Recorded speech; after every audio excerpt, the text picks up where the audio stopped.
part 2 in our series on how to start a plant nursery at a very low cost. So your secret weapon in starting a plant nursery at a low cost is obtaining free plants. We're going to take you through several ways to do that, and we have all kinds of resources on our website that show you how to propagate different plants. But your number one source is going to be your own very own property. So right behind me I have some euonymus burning bush, and I have some Andromeda. These are beautiful flowering plants in the spring. These two plants have provided literally hundreds of cuttings for us. We could propagate these to no end because they're very mature and they happen to be on our property. But I'm going to take you around and show you a couple of the other plants that we use as cutting stock to make bare root rooted cuttings that are free plants that you can propagate forever and make hundreds of free plants that you can have in your backyard nursery. Other plants that we use for root cutting stock are the very shrubs in our yard. You saw us put these in a few weeks ago in a video, but we've got azalea, we have PJM rhododendron, we have a couple, actually these are the Taurus rhododendron. We also have some dogwood. And these are going to remain in our garden for years to come. And they're going to provide an endless supply of free plants for us and beautify our property. This is another Andromeda, and you know, I've taken a lot of chunks out of this one, and really what I need to do is take it way back so that I can shape it up again. But it's a great example of another topic, which is to talk to friends and family, your church, places where you see some larger shrubs that may be a little even overgrown. You might offer to trim those up for people and come in, and you can take off larger pieces and then save the smaller pieces that you want to root for your own rooted cuttings. So look around, let people know what you're doing, and they'll probably help you. Another example in the background, if you can see, is a large hydrangea, which we also take cuttings from. So after you exhaust everything on your own property, you can go to friends and families and others, offer to help prune shrubs and trees for people, and they'll likely take you up on it, or just let you take a few cuttings to get started, and then you're on your way to accumulating a lot of free plants. Another great way to accumulate a large amount of free plants for your nursery is through division. Some plants can be divided, and you can have plants that you use strictly for division and you keep making them smaller, or you can have some larger plants in your garden or in some beds where you just take portions of them off each year and let them fill back out. So a plant this size you might get 4 to 6 divisions from, but you'd still have something left for your garden and you wouldn't take it all.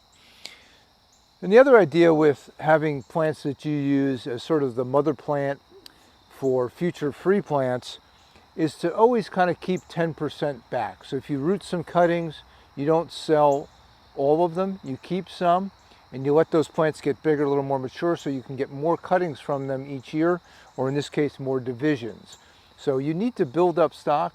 That takes a couple of years, 2-3 years, to kind of really grow out your cutting stock plants, your mother plants. But from then on, you'll basically have enough material forever. You'll never run out of material to cut, and you'll never run out of material to divide. So the time to start is always now. The sooner you get going, the faster that'll happen, and you'll eventually get to a point where you become self-sufficient and have more than enough mother plants to continue on forever. After about a year of starting your plant nursery, you're going to learn one of the best ways that we know of to obtain free plants. So as plants grow, they should always be pruned back to encourage branching. So you're going to have even very small plants in your nursery growing that aren't ready to sell until probably at least 1 year more. and you're going to need to go through those and prune them. And the way to prune them is to prune them back to where you want them to branch, and then look at that cutting and decide which part of it you want to root. So let me give you an example of that. I'll take a couple of cuttings and then I'll show you how I'm going to handle them, and then I'm going to show you how I'm going to root them. These are the Miss Kim lilacs. They're a hybrid lilac. They're not patented. We can propagate them. It's not a problem. And this is kind of what a cutting looks like. Now I cut that back so that the plant will branch down here where I cut it, but that's probably more than I need for a cutting. So I'm going to go ahead and take this piece and I'm going to go ahead and cut it right below a pair of leaf nodes. I'm going to strip those off and the ones above it. It's a little bit late in the season and this is a little bit more woody of a cutting than I would normally take, but it's going to be fine. I'm going to leave them in the totes for the entire winter, and I'm going to hope by next spring that these will in fact go ahead and root for me, and that will create some new plants. So I have 100 of these Miss Kims here, and they've done really well the first year. It's the first year we've had them, and almost going to be able to get quite a number of cuttings. I'm thinking a couple per plant, so about 200 absolutely free plants that we'll get from this 100 that we started. And these cost us about $1.25 to purchase as a rooted bare root plant, and they've been growing just about 6 months now, and they are in need of being pruned, and they will make nice cuttings. And I'm going to go ahead and go through the whole 100 and I'll see about how many cuttings I get. But after a little while, your nursery will be forever replenished with lots of cuttings from plants. As long as you grow them from year to year, you can always give them a little pruning for shape and to encourage branching, and you will have free plants forever. I overestimated a little bit. Out of close to 100 plants, I've taken about 80 or 90 cuttings. Just want to show you again though. So when I trim this from the plant to prune it, I pruned it right above a leaf node. So something like that. When I prune it to make a rooted cutting out of it eventually, I want to trim right below the two leaf nodes. I'm going to strip these off. I'm going to trim these leaves back because they're not really needed. I don't need the plant aspirating through the leaves as it's trying to root. It's wasting energy. So where you trim from the plant and where you trim for a cutting, it's kind of that little space in between sets of leaf nodes. So as you could probably see, I took these back quite a ways. I took a good third off of most of them. And I'm ending up with almost an equal amount of cuttings as to how many plants I have, which is great. I'm going to finish preparing all these, and that goes very quickly. You know, you strip the leaves, cut below the leaf node, trim the leaf. I'm dropping them then into water,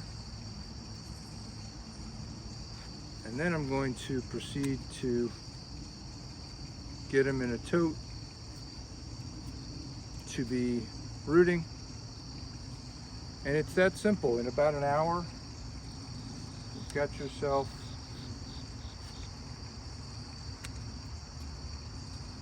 $80 to $100 cuttings that a large percentage of them should root. Lilacs root really well. Had great success with them. Other types of lilacs, we haven't done the Miss Kims yet, but I think we'll do equally well. And they're really a beautiful plant. And then we've also, you got to mention that we've trimmed all these back, so these are going to, in the spring, will start to branch out more and become fuller bushes. So we've only been growing them about 6 months. We'll keep them at least one more full year, and maybe start to sell them in the fall of 2024. I brought my tray of all the Miss Kim lilac cuttings that I've made, and they look great. I've been letting them soak here a little bit. And as you've seen in some of our other videos, we use these totes. We like to use a mix of about 2/3 perlite and 1/3 sphagnum peat moss. Peat moss just helps them stay moist more evenly all over. And the perlite and peat moss, just to mention again, it just leaves a lot of room for the roots to grow. They can grow. It's very gentle mix and no resistance for the roots. Holds moisture perfectly. And again, we put the little holes around to encourage a little bit of airflow right at the top of the soil, where we often get a lot of green bacterial growth, and that seems to eliminate a lot of it. So I won't take you through all 80 of these, but our next steps really are just to dip them in rooting hormone. And remember, plants grow and reroot themselves without rooting hormone, so you might not actually need this. I mean, this is something that we do. It may not be something that you do. You want to cover, in most cases, we've got a couple of leaf nodes and we want to cover them with the rooting hormone. That's how we do it. Been getting very good success that way. Knock off any excess water and get that cutting fully dipped. These cuttings I took later in the season than I normally would have. It's now getting to be early September, and I'm treating them almost like hardwood cuttings in that I'm planning to leave them in these totes all winter, and I'm hoping to have them root by next spring. Not a rush. They'll be just fine over the winter. They'll become dormant. Not much is going to happen with them. They may root a little bit, but we've got a few more weeks that they could root. But that is it. So when you're getting free plants, one of your top ways is going to be to prune your young plants that you have growing in your nursery, and not to waste those trimmings that you're using to trim for shape and branching, but to use the good parts of those cuttings to root and make even more plants. A couple points just to wrap up. So I've got these all in their totes. All of them fit pretty nicely. I'm going to go ahead and I haven't really wet this too much yet, so I'm going to give them a quick wet. I sort of know when they're wet enough, almost by weight, because I've used this exact setup many times. That's about perfect. It's got a little weight to it, but it's not overly saturated. And now we're going to go ahead and put a top on. And this is just going to sit here all through this fall. As I said, it's early September. All through this fall, over the winter. It's going to get cold. The plants will be dormant. They won't be growing roots in the middle of the winter, but as soon as spring starts to warm up, whatever roots have started will continue. We'll have excellent roots, probably on almost all of them by next spring. And to just sum up the idea of getting free plants from your existing plants, or the ones that are growing in your nursery already, once you're into year 2 of your nursery, you've got plants that are growing that do need to be pruned and shaped. So if you've got 100 plants and you can get a cutting or 2 off each one that's rootable, you can see how very quickly you're going to have plenty of cuttings each year to keep yourself growing. You don't have to buy rooted plants or liners after a while, unless you want to branch into a plant you don't already have. And then, by year 2, you're going to have to continue to do some pruning for shape and to continue the branching process and to hasten that along. So you're going to have even more and more. By then, these plants will have grown a little bit, and it's going to be time to cut them as well. And so it's going to exponentially grow. The amount of free plants that you can produce from your existing nursery plants, even ones that you're going to sell, becomes kind of enormous after a while. It's almost impossible to keep up with it after 3 or 4 years. So lots and lots of free plants, and we do love free plants. This is a topic that we've talked about before, and we'll talk about again. And we do have a long, extensive page on our website. We've done other videos that touch on this topic, but when you're talking about getting free plants, you know, sometimes you're going to exhaust what you have on your property, you'll exhaust what you have at the friends, family, and you want to get into a new variety. So we never purchased bare root emerald green arborvitaes, and we wanted to get into them. So we purchased quite a number of plants at the end of October, I think 21, probably 50 of them, which sounds like a lot, but they were really small, and they were half this size, in little teeny pots. This is doing great. And we upsized them into trade 3-gallon pots. And here's what kind of happened. So, you know, we spent some money on them, we up-potted them, and we grew a bunch of them out for a year, and then we sold off enough to recoup probably 3 times our initial investment. All along the way, though, we're constantly taking cuttings. So here's another tray going right here. I won't drop it. And here's some that we're taking in this summer from smaller growth we've got about 60 over there. Yes. We still have a number of these trees that we're going to sell. We'll sell some this fall. And we've more than gotten our money back. Probably we had our money back in less than a year. Okay. Maybe it was even 6 months. And then we keep producing more and more plants from these. And now we're in to this variety of plant, which we weren't at all. So when you talk about getting free plants, this is definitely one of the top ways. Totally agree. We've gotten into it. You know, the alternative would have been we could have bought maybe 100 rooted cuttings, bare root plants. That would have cost $100, and we would have waited 3 years before we had something to sell. Yeah. Because they grow, but not quite quickly enough. You need about 2.5, 3 seasons it's to nice get them having going. all this in the pipeline too. Right. So we're building our own pipeline, and covering the cost of it and the pots just by selling off some of the plants as we go. So little plant like this, maybe it was originally $30, 50% off it's $15. Right. Okay, so then up pot it, you put $1 or something into the pot. Right. Let it double, and now if you go buy this plant at the nursery center, it's at least $40 or $50. Yeah. And so we can sell them pretty readily at $30, $35. Yeah. We've gotten all of our money back very quickly. And these are very popular plants. Very popular. They're fast growing. Arborvitaes. People buy them many at a time because they're a border plant, so they want to put in 10 at a time. They make hedges. So you really can't go wrong. It's really one of our top ways to get started with free plants, even though there's a little initial investment involved. But and you can start with 50% off plants. You don't have to start out with 10 or 50. Right. Look how many cuttings you can get out of one plant. Right. I mean, you could really just, you know, for $15 destroy the plant and get... This could be 100 cuttings. Yeah, you can get a lot of cuttings. So, of course, and it's grown a lot since we've had it. But just to give you an example, that'll wrap it up for getting free plants for your total startup low-cost nursery. Yeah. Next, we're going to take you through what we've sort of started. So we're about 6 months ahead on this project than you will be if you're starting from scratch. But we'll show you what we've done in 6 months. And, you know, some's gone well.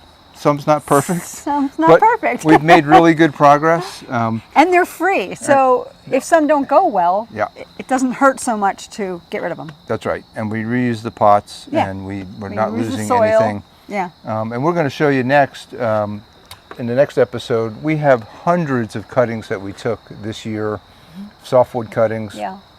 They're not all going to root, but a lot of them I can see are already rooted. Some of them will go over the winter. They'll be good for next spring with roots. And so we'll be off to a pretty good start with very, very little cost so far. Yes. And literally hundreds of plants growing in a short amount of time. Nothing really ready to sell yet, but that comes in year 2. It's all about patience, right? In the beginning, it's keep your costs down, keep your patience up. Yeah. Flipping some plants like this, I think, is a great way to get some early revenue. Yeah. But that may not be for everyone. But we found it great if you want to get into a new plant variety. Of course, we only propagate non-patented plants. We never propagate a patented plant. We only just go with the older, more established plants. So like the junipers, the arborvitaes, the azaleas, rhododendrons, they all work great. So thanks for watching, folks. Thanks, everybody. Appreciate it. And we'll see you on the next episode of how to start a plant nursery at a very low cost.